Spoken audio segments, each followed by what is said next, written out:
You know, God is not always going to rescue you from the difficulties in life. And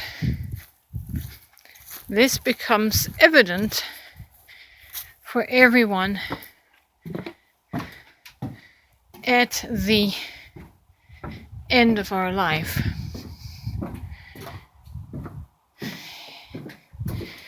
And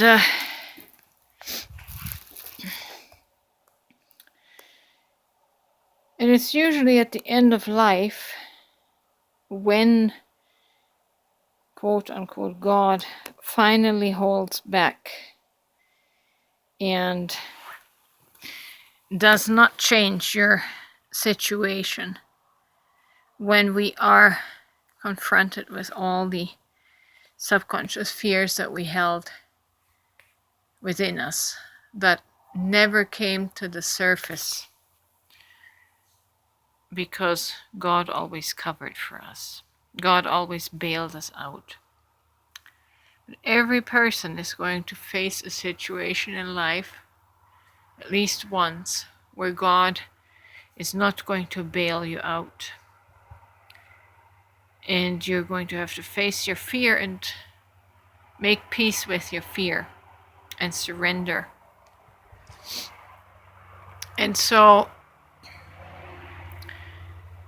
having faith in God does help us bypass difficulty in life a lot of times. But even if we bypass difficulty for most of our lifetimes, it will come knocking on at the end of life, and then we're going to have to face it. And so many people have so much fear when they die because they never had to face being forsaken by God or not having your prayers answered. When you don't have your prayers answered, it alters you. And it makes you look more deeper within you.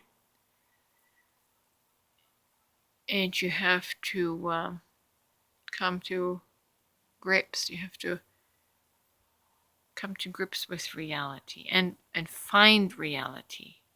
Become conscious of reality. And so much will change after that point. And it is good if that happens before we pass from this life. It's good to be confronted with that before we pass from this life, because then it won't be so difficult at the end. We don't have to ask the question on our deathbed why God seems to be forsaking us in that moment. Well, he has to, because we have to leave this world. But working through these mental and psychological issues before you're on your deathbed can be beneficial. It can be beneficial. So having God answer all your prayers through life and lowering all the mountains for you is not necessarily a good thing. It's just a delayed awakening. Your awakening is delayed. But awaken you must. All of us must awaken.